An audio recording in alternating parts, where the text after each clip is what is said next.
கேப்பீங்களா?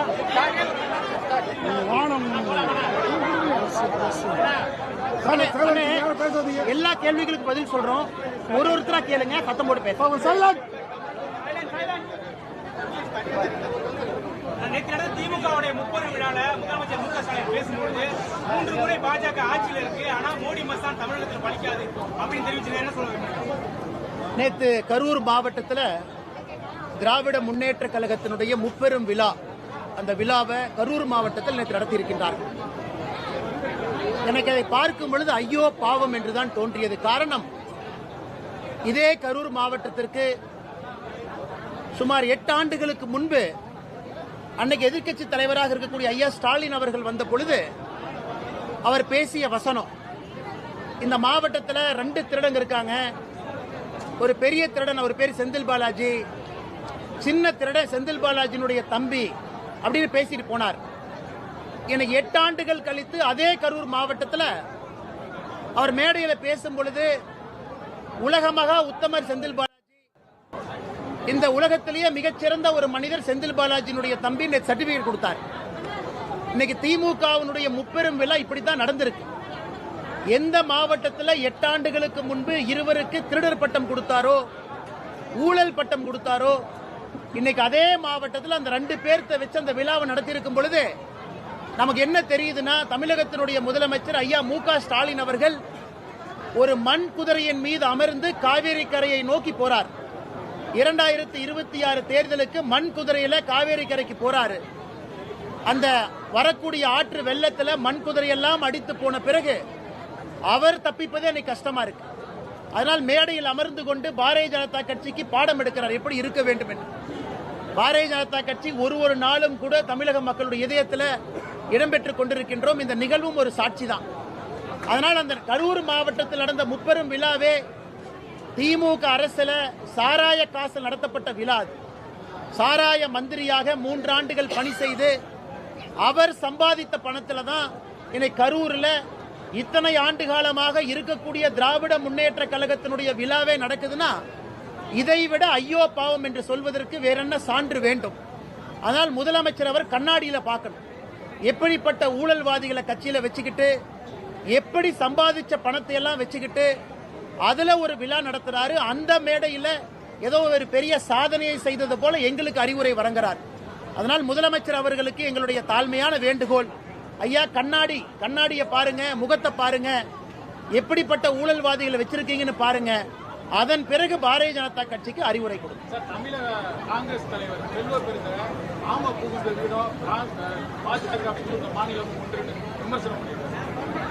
ஆனா காங்கிரஸ் தலைவர் அண்ணன் செல்வ பெருந்தகை அவர்கள் ஒரு விஷயத்தை புரிஞ்சுக்கணும். இன்னைக்கு திமுகவுக்கு எடுபடியாக தமிழகத்தில் ஒரு கட்சி இருக்குன்னா காங்கிரஸ் கட்சி. அந்த காங்கிரஸ் கட்சியினுடைய பெயரை தமிழக எடுபடி கட்சின்னு மாத்திரலாம். ஏன்னா திமுகவுக்கு எடுபடி செய்வதற்காக மட்டும்தான் ஒரு கட்சி. இன்னைக்கு பாரதிய ஜனதா கட்சி ஒரு மாநிலத்திலும் புதிய மாநிலத்தில் ஆட்சிக்கு வந்துகிட்டே இருக்கிறோம். வடகிழக்கில் எல்லா மாநிலத்திலும் ஆட்சியில் இருக்கிற ஒரு மாநிலத்தை தவிர புதிதாக ஒரிசா மாநிலத்துக்கு ஆட்சியில் இருக்கும். தொடர்ந்து ஒரு முறை அல்ல, 2 முறை அல்ல, பல முறை குஜராத்தில், மத்திய பிரதேசில், ராஜஸ்தான்ல ஆட்சியில் இருக்கும். ஜம்மு அண்ட் காஷ்மீர் இதற்கு முன்பு ஆட்சியில் இருந்திருக்கின்றோம். கர்நாடகாவில் ஆட்சியில் இருந்திருக்கிறோம். புதுச்சேரியில் கூட்டணி ஆட்சியில் இருக்கிறோம். ஆனால் இன்னைக்கு செல்வ பெருந்தகை அவர்கள் காங்கிரஸ் கட்சி எத்தனை இடத்துல ஆட்சியில் இருக்குன்னு கேட்கணும். அடுத்து வரக்கூடிய பீகார் தேர்தலிலும் நம்ம கூட்டணி தான் ஆட்சிக்கு வரப்போகுது. ஆனால் திமுகவுக்கு எடுபடியாக ஒரு கட்சி தமிழ்நாட்டில் காங்கிரஸ் இருக்கு. இன்னைக்கு காங்கிரஸ் கட்சி வைத்தறிச்சல்ல பாரதிய ஜனதா கட்சியை பார்த்து அப்படி இப்படிங்கிறாங்க. ஆனால் செல்வ பெருந்தகை அவர்களுக்கும் இதே அறிவுரை தான். ஐயா ஸ்டாலின் அவர்கள் கண்ணாடி பார்க்கும்போது நீங்களும் பக்கத்துல இருந்து எட்டி பாருங்க, அதுல உங்க முகம் தெரியும். உங்க கட்சி இன்னைக்கு அதல பாதாளத்துல தமிழ்நாட்டில் எங்க இருக்குன்னு உங்களுக்கே தெரியும். கட்சியே இல்லாம தலைவர்கள் இருக்கின்ற ஒரு கட்சியாக காங்கிரஸ் கட்சி மாறிடுச்சு. எனக்கு அவர்களும் துரதிருஷ்டவசமா அறிவுரை கொடுக்கறாங்க. இதை விட நாம் என்ன சொல்றதுங்க ஐயா? மேடம் வர்றேன். அண்ணா, நானும் அந்த புகைப்படத்தை பார்த்தேன். ஏன்னா என்னை பொறுத்தவரை எடப்பாடி பழனிசாமி அவர்கள், எதிர்க்கட்சி தலைவர் அவர்கள் உள்துறை அமைச்சரை சந்திக்கின்ற செய்தி அதிகாரப்பூர்வமாக உங்களுக்கும் தெரியும், எல்லோருக்குமே தெரியும். அதனால் வெளியே வந்திருக்கும் பொழுது எடப்பாடி பழனிசாமி அவர்கள், எதிர்க்கட்சி தலைவர் அவர்கள், என்னுடைய பார்வைக்கு, ஏன்னா அந்த மீட்டிங் நடக்கிறது எல்லாருக்குமே தெரியும் என்கின்ற காரணம் இருக்கும் பொழுது அவர் முகத்தை மறைக்க வேண்டிய அவசியம் இல்லை. அதனால் என்னை பொறுத்தவரை அவர் முகத்தை மறைத்ததாக நான் பார்க்கல. அந்த ஃபுட்டேஜில் அப்படி தெரிஞ்சிருக்கு. அப்படிதான் நான் என்னுடைய கருத்து. ஏன்னா இந்த மீட்டிங் நடக்குதுன்னு உங்களுக்கும் தெரியும். பத்திரிகை நண்பர்களும் வெளியே இருந்தீங்க. அவங்களும் டெல்லி போகும்போது மீட்டிங் நாங்கள் போறோம்னு சொல்லிட்டு போயிருக்கிறாங்க. அதனால் மறைக்க வேண்டிய அவசியம் இல்லை. அது காட்சி ஊடகத்தில் அந்த ஃப்ரேம் வரும்பொழுது அப்படி தெரிந்ததாகத்தான் நான் பார்க்கின்றேன். நான் எடப்பாடி பழனிசாமி அவங்ககிட்டயும் பேசல, உள்துறை அமைச்சர் அமித்ஷாஜி அவங்ககிட்டயும் பேசல. அதனால மீட்டிங் என்ன நடந்து எனக்கு தெரியாது. ஒரு பொதுப்படையான கருத்தாக உங்கள் முன்னால் வைக்கின்றேன்.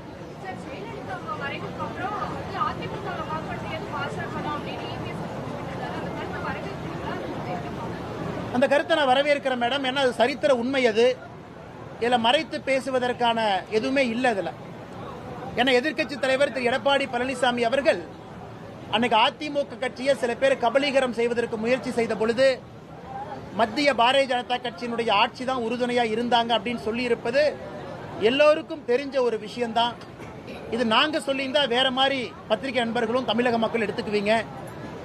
அன்னைக்கு முதலமைச்சராக இருந்த திரு எடப்பாடி பழனிசாமி அவர்களே சொல்லும் பொழுது பாரதிய ஜனதா கட்சி தமிழக மக்களுடைய நலனுக்காக ஜெயலலிதா அம்மையார் அவர்கள் மறைந்த பிறகு இந்த இயக்கம் சின்னாபின்னமாக கூடாது, யாரும் கூட கபலீகரம் செய்யக்கூடாது என்பதற்காக இருந்தார்கள் என்பது இன்னைக்கு சரித்திரத்தில் அந்த கட்சியை சார்ந்த இன்னைக்கு பொதுச் செயலராக இருக்கிறவங்க பதிவு செஞ்சிருக்கிறாங்க. நான் அதை வரவேற்கிறேன். ஏன்னா பாரதிய ஜனதா கட்சியினுடைய ரோல், பாரதிய ஜனதா கட்சி 2016, 17 என்ன செஞ்சாங்க அப்படிங்கிறது பல இடத்துல பல மாதிரி பேசப்பட்ட பொழுது தமிழகத்தில் நல்லது செய்வதற்காக மட்டும்தான் அன்னைக்கு பாரதிய ஜனதா கட்சி இயங்கியது அப்படிங்கிற ஒரு உண்மையை திரு எடப்பாடி பழனிசாமி அவர்கள் மக்கள் மன்றத்தில் வைத்திருப்பது எங்களுடைய ஆர்கியூமெண்ட்டுக்கு இன்னும் வலிமை சேர்க்கிறோம். ஏன்னா தமிழகத்தை பொறுத்தவரை பாரதிய ஜனதா கட்சி தமிழகம் நன்றாக இருக்க வேண்டும் என்கின்ற ஒற்றை குறிக்கோளோடு மட்டும்தான் 2014 ஆட்சியில் இருந்திருக்கின்றோம். அதை திரு எடப்பாடி பழனிசாமி அவர்கள் மறுபடியும் உறுதிப்படுத்தியிருக்கிறார்.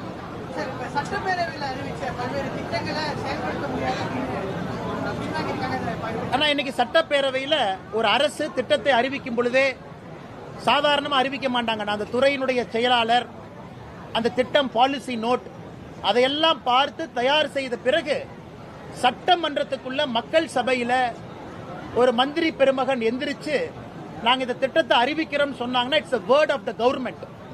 ஒரு வேர்ட் ஆஃப் த கவர்மெண்ட் எவ்வளவு பவர்னாங்கன்னா ஒரு 100 ரூபாய் 200 ரூபாய் தாளை அச்சடித்தா அந்த தாளுக்கு என்ன மரியாதை இருக்கும். ஏன்னா அரசனுடைய வாக்கு. ஒரு 100 ரூபாய் நோட்டை அடித்த பிறகு நாங்க அடிக்கலின்னு சொல்ல முடியாது.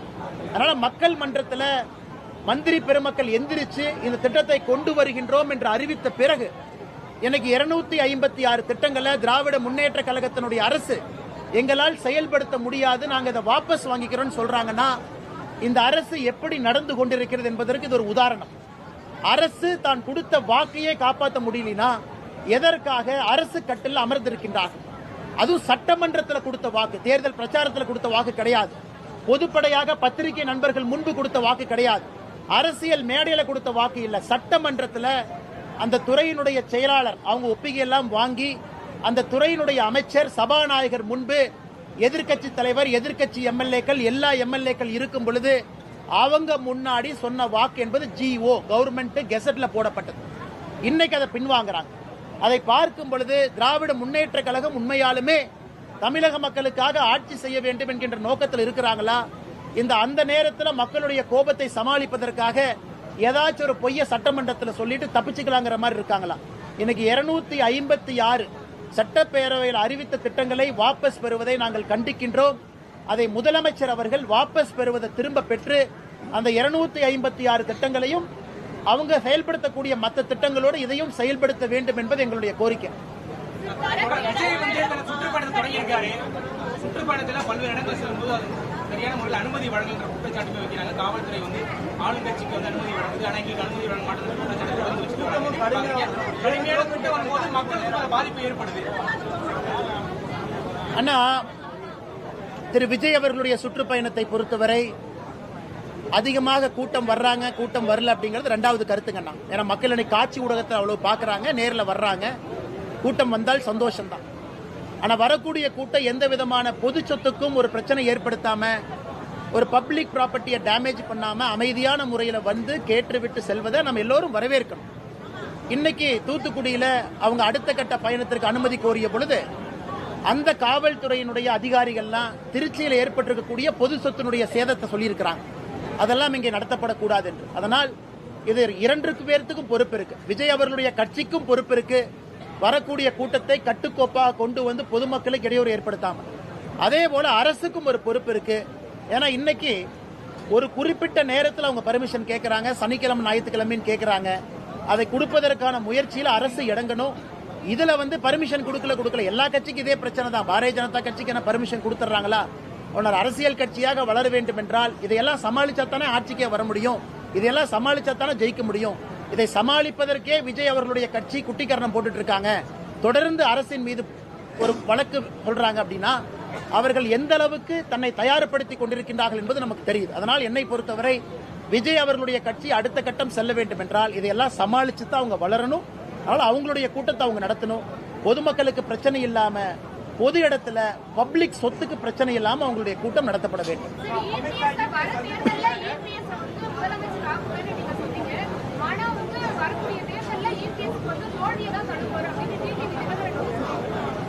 எங்களை பொறுத்தவரை தேசிய ஜனநாயக கூட்டணி என்டிஏவுடைய தலைவராக இருக்கக்கூடியவர் உள்துறை அமைச்சர் திரு அமித்ஷாஜி அவர்கள். உங்களுக்கு தெரியும் 2014 என்டிஏவுடைய தலைவராக இருக்கிறாங்க. அவர் தலைமையில் இந்த கூட்டணி உருவான பொழுது அமித்ஷா அவர்கள் கொடுத்திருக்கக்கூடிய வாக்குறுதி, தமிழகத்தில் என்டிஏவுடைய முதலமைச்சர் வேட்பாளராக இன்றைய எதிர்க்கட்சி தலைவர் திரு எடப்பாடி பழனிசாமி அவர்கள் இருப்பார்கள். அப்படிங்கும் பொழுது எங்களுடைய ஒற்றை நோக்கம் கடினமாக உழைத்து நாங்கள் கொடுத்திருக்கக்கூடிய வாக்கின் அடிப்படையில் திரு எடப்பாடி பழனிசாமி அவர்களை முதலமைச்சர் ஆக்குவதற்கு பாரதிய ஜனதா கட்சியினுடைய தொண்டர்கள் பாடுபடுவார்கள். ஏன்னா வாக்கு நம்ம கொடுத்திருக்கோம், எங்களுடைய தலைவர் கொடுத்திருக்கிறாங்க. அதற்கான எல்லா முயற்சியும் எடுத்துக்கிட்டு வர்றோம். இங்க நடத்தப்படக்கூடிய கூட்டம் எல்லாமே வாக்குகளாக தேசிய ஜனநாயக கூட்டணிக்கு மாறணும். அந்த தேசிய ஜனநாயக கூட்டணிக்கு வாக்குகளாக மாறுவது முக்கியம் இல்ல, முதலமைச்சராக அந்த வாக்கு யாருக்கு போகணுங்கிறதா முக்கியம். அதுவும் சரியான நபருக்கு செல்லணும். அதுவும் எடப்பாடி பழனிசாமி அவர்களுக்கு செல்ல வேண்டும் என்று பாரதிய ஜனதா கட்சியினுடைய தொண்டர்கள் உழைக்கிறாங்க. இதை நான் வெளிப்படையாக சொல்ல முடியும். மற்றபடி ஒரு தலைவர் ஒரு கருத்தை சொல்றாங்க, அது அவர்களுடைய கருத்தாக நான் பார்க்கின்றேன்.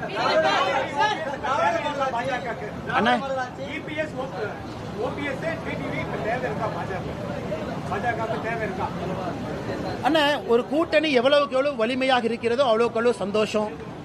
ஒரு கூட்டணியில எவ்வளவு தலைவர்கள் இருக்கிறாங்களோ அவ்வளவுக்கு அவ்வளவு சந்தோஷம். அதனால் இன்னைக்கு எங்களுடைய தலைவர் திரு அமித்ஷா அவர்கள் என்டிஏ கூட்டணியினுடைய தலைவரை பொறுத்த மட்டும் தேசிய தலைவர் இருக்கிறாங்க, எல்லோரும் சேர்ந்து முடிவெடுப்பாங்க. கொஞ்சம் பொறுமையா இருங்க. நானும் அண்ணன் டிடிவி அவங்ககிட்ட தொலைபேசியில சில நாட்களுக்கு முன்பு பேச பொழுது சென்னை வந்தவுடன் சந்திப்போம் என்று சொல்லியிருந்தார்கள். இப்ப சென்னை வந்திருக்கிறாங்க சுற்றுப்பயணம் முடிச்சுட்டு. நானும் ஒரு நாட்கள் அண்ணன் டிடிவி அவர்களை நேரில் சந்திப்பதாக இருக்கின்றேன், ஒரு நட்பின் அடிப்படையில். ஆனால் அண்ணன் டிடிவி அவங்ககிட்ட மறுபடியும் நான் வலியுறுத்துவதாக இருக்கின்றேன் தமிழகத்தினுடைய நலனுக்காக.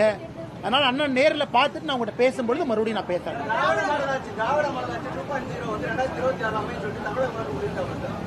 அவர் சொன்னோடனே மழை கூட்டத்தை கலைச்சிருச்சுனா. நேற்று மேடையில் திராவிட மாடல் ஆட்சி 2.0 தமிழகத்தில் அமையும் சொன்னோடனே மழை வந்துருச்சு. மக்கள் எல்லாம் கலைஞ்சு போயிட்டாங்க. நான் ஏற்கனவே சொன்னது போல மண்குதிரையின் மீது அமர்ந்து திமுகவினுடைய தலைவர் ஐயா மு.க. ஸ்டாலின் அவர்கள் மண்குதிரையில் அமர்ந்து ஆத்த நோக்கி போறார், எலெக்ஷன் நோக்கி. அதனால இந்த வெள்ளம் வரும்பொழுது மண்குதிரை எல்லாம் காணாமல் போயிடும், அவர் மட்டும் தனித்திருப்பார். அப்படித்தான் இந்த தேர்தலை பார்க்கிற காரணம் மக்களுடைய கோபம். மக்கள் மாற்றம் வேண்டும் என்று நினைக்கின்றார்கள். மக்கள் கோபத்தில் இருக்கிறாங்க. எல்லா தரப்பட்ட மக்கள், சாமானிய மக்கள், ஆட்டோ ஓட்டுறவங்க, இல்லத்தரசிகள், மிடில் கிளாஸ் இருக்கவங்க எல்லோருக்கும் மாற்றம் வேண்டும். அதை முதலமைச்சர் அவர்கள் சரியா புரிஞ்சுக்கல அப்படிங்கிறது என்னுடைய கருத்து. கரூர்ல கட்சி கூட்டம் சேர்ந்திருக்கு, முப்பெரும் விழா நடந்திருக்கு, அப்படிதான் அவங்க பாக்குறாங்க. பொதுமக்களுடைய வாக்கு, கட்சியை சாராத நடுநிலை வாக்கு இந்த முறை திமுகவுக்கு வருவது கஷ்டமான ஒரு வேலையாக நாங்கள் பார்க்கிறோம்.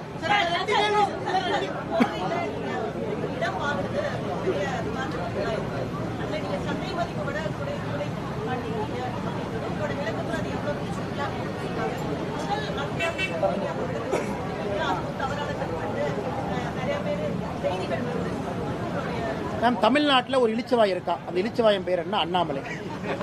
ஏன் அண்ணாமலை இளிச்சவாய் அண்ணாமலைனா, எம்எல்ஏ கிடையாது, எம்பி கிடையாது, பஞ்சாயத்து தலைவர் கிடையாது, மக்களுடைய வரி பணத்தில் ₹1 எனக்கு சம்பளம் கிடையாது. ஆனால் வருஷம் நான் பேங்க் அக்கௌண்ட் ஸ்டேட்மெண்ட் ரிலீஸ் பண்ணுவேன். இங்கே பாருங்க, 10 வருஷம் பேங்க் அக்கௌண்ட்டை பார்த்துக்குங்க, எல்லாத்தையும் பார்த்துக்குங்க, ஸ்விக்கி ஜொமேட்டோ என்னென்ன வாங்கியிருக்கேன்னு பாருங்க. அது ஒரு பக்கம். நான் சொந்தமாக நான் சம்பாரிச்சு ஒரு விவசாய நிலம் வாங்கினாலும் நான் மட்டும் எக்ஸ்பிளனேஷன் கொடுக்கணும். இன்னைக்கு நீங்க ஆர்டிஐல போட்டவே தெரியும் சகோதரி அவர்களே, என்னுடைய பட்டாணி எல்லாம் உங்களுக்கு தெரியும், அதை மறுக்கல. சந்தை மதிப்பை விட மார்க்கெட் ரேட் என்ன இருக்கோ அதை விட அதிகமான ரேட்டுக்கு அந்த லேண்டை அதிகாரப்பூர்வமாக வாங்கியிருக்கோம். அரசுக்கு வரியும் கட்டியிருக்கோம். எதற்கு? இயற்கை விவசாயம் செய்ய வேண்டும் என்கின்ற ஒற்றை நோக்கம். அடுத்த 5 வருஷம் நீங்க என்னை பார்க்கத்தான் போறீங்க, விவசாயம் பண்றேன்னா விவசாயம் பண்ணலையான்னு, இயற்கை விவசாயம் இருக்கிறனால. ஆனால் இன்னைக்கு தமிழ்நாட்டில் நான் ஒரு அரசியல்வாதி தான் உண்மையை சொல்ல வேண்டும் என்றால், மக்களுடைய வரி பணத்தில் 1 ரூபா வாங்காம, 1 ரூபா மக்களுடைய வரி பணத்தில் சம்பளமா வாங்காம, நான் மட்டும் 6 மாசத்துக்கு ஒருக்கா என்னை பாருங்க இதான் செய்யறேன், என்னை பாருங்க இதான் செய்யறேன். அதனால இழிச்சவாயினால நான் என்னங்க? இதுல எதிர்க்கட்சி நண்பர்கள் எல்லாம் சொல்றாங்க, அண்ணே அப்ப நீ லேண்ட் வாங்கியிருக்கிற, யாரு பணம் கொடுத்தா? ஏன் நான் சம்பாதிச்சேன், நான் சம்பாதிக்க கூடாதா?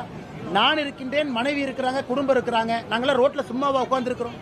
எங்களுக்குன்னு வேலை இருக்கு, செஞ்சுக்கிட்டு இருக்கிறோம், மக்கள் பணியை செய்யறோம், அரசியல் செஞ்சுக்கிட்டு இருக்கோம். இருந்தும் எதற்காக வெளிப்படையா நான் இருக்கிறேன்னா, நம்மை நம்பி இருப்பவர்கள் புரிந்து கொள்ள வேண்டும் நான் என்ன செய்யறேன். அரசியலும் பண்றாரு, இந்த வேலையும் செய்யறாரு. அப்பப்ப குறிப்புகள் கொடுக்கறேன். இன்னைக்கு திமுக இருக்கு, டிவிஎஸ்சி இருக்கு, அவங்க கையில ரெவென்யூ டிபார்ட்மெண்ட் இருக்கு, அவங்க கையில தாசில்தார் இருக்கிறாங்க. சோதனை பண்ண சொல்லுங்க. மார்க்கெட் ரேட் என்ன ரேட்டுக்கு நம்ம ரெஜிஸ்டர் பண்ணிருக்கோம்னு கேட்க சொல்லுங்க. எவ்வளவு அரசுக்கு வரி கட்டி இருக்கின்றோம் அதையும் டிக்ளேர் பண்ண சொல்லுங்க. அதையெல்லாம் செய்யணும். எந்த வரி பணமும் மக்கள் பணமும் இல்லாம இவ்வளவு வெளிப்படைத்தன்மையாக நான் இருக்கின்றேன். என்னுடைய வங்கி கணக்கு 1 ஆண்டு 2 ஆண்டு அல்ல, 10 ஆண்டுகளுக்கான வங்கி கணக்கை போன ஆண்டு வெளியிட்டிருக்கேன். அடுத்த ஆண்டு என்னுடைய இன்கம் டாக்ஸ் அதை வெளியிடுவேன் எலெக்ஷன் நேரத்தில். அதிலையும் மக்கள் பார்க்கறான். இன்னைக்கு நான் 3.5 கோடி ரூபாய் கடனாளியா இருக்கேன். அதையும் பேச மாட்டாங்க. கடனும் வாங்கி இருக்கேன், கடனுக்கு வட்டியும் கட்டுறேன். அந்த வட்டியை வைத்து என் தொழில் நடத்துறேன், பொழப்ப நடத்துறேன். 3.5 கோடி ரூபாய் கடன் ஒரு மனுஷனுக்கு இருக்கு. ஒரு மனுஷன் வங்கி கணக்கை வெளியிடுறான், ஒரு மனுஷன் மக்களுடைய வரி பணத்தில் வாழல. இதை தாண்டியும் நாங்க மட்டும்தான் எங்க நேர்மையை நிரூபிச்சுக்கிட்டே இருக்கணும். காமராஜர் ஐயா நிரூபிக்கணும், காமராஜர் ஐயாவுடைய கால் தூசிக்கு சமமாக இருக்கக்கூடிய நான் நிரூபிக்கணும், நாங்கெல்லாம் நிரூபிக்கணும், மற்றவங்க யாரும் நிரூபிக்கவே மாட்டாங்க. இதான் தமிழக அரசியலுடைய தூரதிர்ஷ்டம். ஏன்னா நாங்க நேர்மையா இருக்கிறனால யார் சொல்வதற்கு முன்பும் நாங்கள் இதயத்தை திறந்து காட்டுறோம், இதான் நாங்க அப்படின்னு. ஆனா மற்றவங்களுக்கு இது பொருந்தாது, பரவாயில்ல. ஒரு நாள் தமிழகத்தில் அந்த நாளும் நேரமும் வரும். அரசியல் யார் வந்தாலும் கூட திறந்த கண்ணாடியாக இருக்கணும். நாங்க இன்னைக்கு திறந்த கண்ணாடியா இருக்கோம். இதே மக்களுடைய வரி பணத்துல சம்பளமாக நாங்கள் வாங்கும் பொழுது இதைவிட 100 மடங்கு இன்னும் வெளிப்படையாக இருப்போம். அது தமிழகத்தினுடைய அரசியல் ஒரு புரட்சியாக இருக்கும். அந்த காலம் வரும் பொழுது நாங்கள் செய்து காட்டுவோம். மாநில தலைவர் நீக்கப்பட்டவர் தொடர்ந்து ஒரு தரப்பு அண்ணாமலை பாஜகவுக்கு முழுமையாக வெளியேறுவாரு, தனிக்கட்சி ஆரம்பிக்கிறாரு சொல்லிட்டே இருக்காங்க.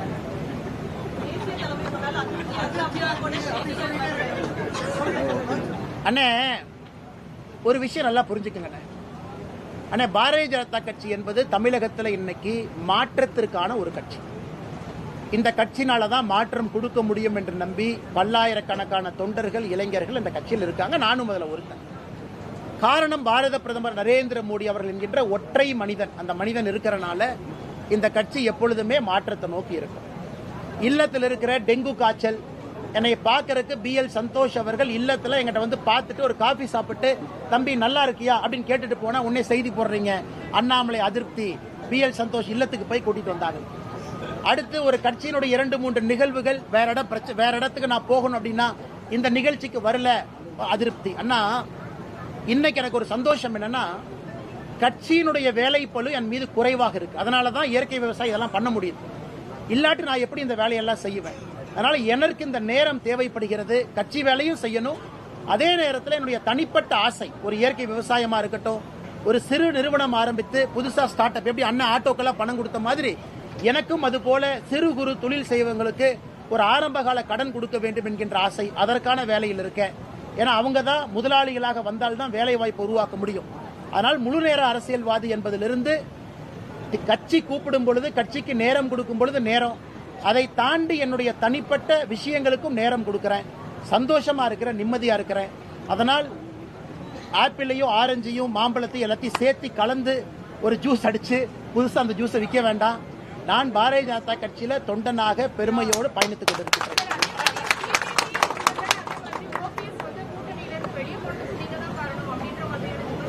மேடம், இன்னைக்கு திமுக காரங்க என்ன சொல்றாங்கன்னா, ரோட்ல நாய் செத்து போனா நான் தான் காரணம், தமிழ்நாட்டில் விவசாயம் பண்ணா சரி, நான் விவசாயம் பண்றேன் நிம்மதியா விட்டுருங்கன்னா தனி கட்சிங்கிறீங்க, நான் விவசாயம் பண்றதையும் நம்ப மாட்டீங்க.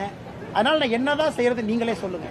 அதனால இன்னைக்கு தமிழ்நாட்டை பொறுத்தவரை எது நடந்தாலும் நான் தான் குற்றவாளி என்று எதிர்க்கட்சி நண்பர்கள் சொன்னா நான் எப்படி பொறுப்பேற்க முடியுங்க?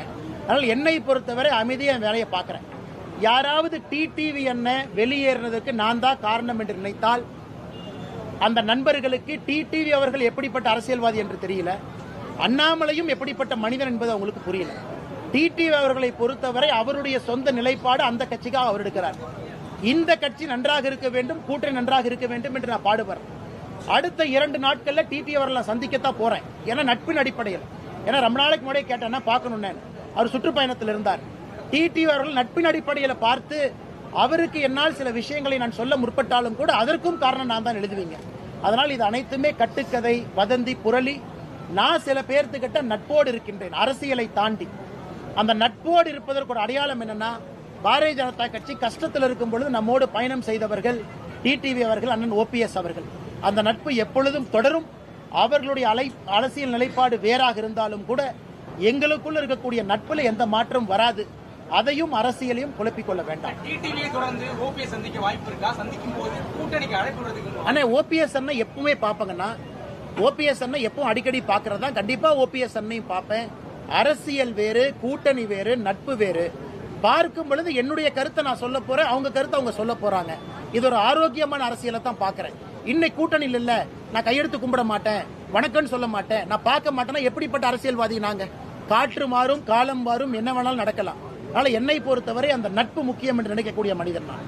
தொடர்ந்து அந்த நிலம் வாங்கின பிரச்சனையை பாஜகவில் நீங்க நீக்கப்பட்ட ஒருவர் தான் தொடர்ந்து சமூக வலைதளங்களில் தவறான செய்தி. அண்ணா இன்னைக்கு தலைவா நீங்க புரிஞ்சுக்கணும். அண்ணா தாமரைக்கணி என்ன நீங்க புரிஞ்சுக்கங்க, நான் என்னுடைய லைஃப்லயே அவதூறு வழக்கு போடக்கூடாது என்று நடக்கக்கூடிய அரசியல்வாதி. நான் அவதூறு வழக்கு போட்டேன்னா 365 நாளும் 365 கோர்ட்டுக்கு நான் போகணும். காலையிலேருந்து நைட்டு வரைக்கும் தான் வேலை. ஏன்னா நம்முடைய வளர்ச்சி சில பேரோட கண்ணை உறுத்துது. பரவாயில்ல இருந்துட்டு போ. நம்மளை கெட்டவன் 4 பேர் சொன்னா நல்லவன் 40 பேர் சொல்றாங்க. பரவாயில்ல இருந்துட்டு போங்க, நீங்களும் வாழுங்க, என்னையும் வாழ விடுங்க. அப்படித்தான் என்னுடைய வாழ்க்கை. நம்மை பார்த்து இன்னைக்கு பாருங்க, அண்ணாமலை எடுத்து திட்டினா அவங்களுக்கு கிடைக்கிற மீடியா மைலேஜ் என்னன்னு பாருங்க. அவங்க 10,000 நல்ல விஷயம் செஞ்சு 10,000 பேத்துக்கு சாப்பாடு போட்டு இந்த மாதிரி செஞ்சா கிடைக்காத மீடியா மைலேஜ் என்னைய பத்தி ஒரு நிமிஷம் திட்டுனா உங்களுக்கு அந்த மீடியா மைலேஜ் கிடைக்குது. அதையும் சந்தோஷமா பாக்குறேன். ஏன்னா அற்ப மனிதர்கள் சூரியனை பார்த்து குறைக்கிறனால தான் உங்களுக்கு அந்த மைலேஜ் கிடைக்குதுன்னா சந்தோஷமா இருந்துட்டு போங்க. எப்பொழுதும் எதையும் கடந்து செல்பவன் நான். அதனால குற்றம் சுமத்தவர்கள் சொல்லிக்கிட்டே தான் இருப்பாங்கன்னா அதுக்கு தான் நான் விளக்கம் கொடுத்தேன். ஒரு இழிச்சவாயனா நான் இருக்கேன். எந்த அரசு பணமும் இல்லாம என் வாழ்க்கையை வாழ்றக்கே நான் புத்தகம் மாதிரி திறந்து திறந்து காட்டுறேன். அதனால் குறைப்பவர்கள் குறைக்கட்டும், வாழ்த்துபவர்கள் வாழ்த்தட்டும். பரவாயில்ல அண்ணே. மழைநீர் வடிகால் பணியை செய்திருக்க சென்ற ஒரு செய்தியாளர் திமுக தாக்கியிருக்காரு. வீடியோ வைரலா போயிட்டு. அண்ணா இது இதே மாதிரி போச்சுன்னா மிக விரைவில் செய்தியாளர்கள் திமுகவை தாக்குவதை மிக விரைவில் நான் பார்க்க போறேன். ஏன்னா அது தொடர்கதையா போயிட்டே இருக்குது. ஒரு செய்தியாளர் கண்ணியமிப்பவர், ஒரு அறவழியில் இருக்கிறவங்க, யாருக்கு தொந்தரவு கொடுக்க மாட்டாங்க அப்படிங்கிற ஒரே காரணத்திற்காக இன்னைக்கு செய்தித்துறை நண்பர்களை தமிழ்நாட்டில் ஒரு கட்சி தாக்குதுன்னா அது திமுக தான். எஃப்ஐஆரும் போட மாட்டாங்க, அதான் பஞ்சாயத்து. செய்தியாளர் மேல திரும்ப எஃப்ஐஆர் போட்டுருவாங்க, நீங்களும் ஹாஸ்பிட்டலில் போய் படுத்துக்கணும். அதனால் மக்கள் இதெல்லாம் பார்த்து கொண்டிருக்கின்றார்கள். திரும்ப செய்தியாளர்கள் தாக்கக்கூடிய காலத்திற்கு தமிழகம் தள்ளப்படக்கூடாது என்பதுதான் என் வேண்டுதல். ஏன்னா கத்தி எடுக்கிற செய்தியாளர், பேனா புத்தி எடுக்கிற செய்தியாளரே கத்தி எடுத்தா என்ன ஆகும்னு யோசிச்சு பாருங்க. அதனால திரும்ப நீங்களும் 10 பேர் சேர்ந்து ஒரு திமுக காரன் அடிக்கிறக்கு ஒரு நிமிஷம் கூட ஆகாது. அந்த நேரத்திற்கு முதலமைச்சர் அனுமதிக்க கூடாது. அந்த கட்சி உறுப்பினர் மீது கடுமையான நடவடிக்கை எடுத்து இந்த 4ஆம் தூணோடு அரசு நிக்குதுன்னு காட்டணும். சும்மா மேடையில போய் மைக் எடுத்து பத்திரிகை நண்பர்களே, சான்றோர்களே, ஆன்றோர்களேன்னு சொல்லாதீங்க. அதை செயல்ல காட்டுங்க, நடத்தியில காட்டுங்க. அது முதலமைச்சர் செய்வார் என்று நம்புவோம்.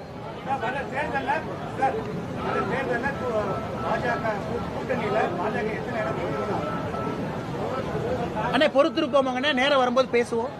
நான் ஏதாச்சும் பேசி தேவையில்லை, இன்னைக்கே பஞ்சாயத்து ஆகி போயிடும்.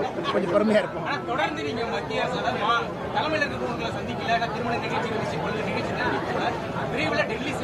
அண்ணா ஒரு நிமிஷம். நேத்து நான் தேசிய தலைவர் நட்டாஜி அவங்களோட தொலைபேசியில பேசினேன். போன வாரம் அமித்ஷாஜி அவர்களோட தொலைபேசியில பேசினேன். சந்தோஷ்ஜி அவர்கள் நேற்று இங்க சென்னையில் இருந்தாங்க, பேசினேன். அண்ணா நேரில் போய் தான் சந்திக்கணும்னு அவசியம் இல்லைங்கன்னா, எங்களுடைய கருத்துக்கள் அவங்களுடைய கருத்துக்கள் தொலைபேசியில் தொடர்ந்து பேசிக்கிட்டு தான் இருக்கோம். டெல்லி போகும் பொழுது போவோம். டெங்கு காய்ச்சல்னால அண்ணன் சிபிஆர் அவருடைய பதவியேற்பு விழாவுக்கு போக முடியல, வாழ்த்து கடிதம் அனுப்பியிருந்தோம். கட்சியிலிருந்து நம்முடைய தலைவர்கள் எல்லாம் போனாங்க. டெல்லி போகும் பொழுது எல்லாத்தையும் பார்ப்போம்.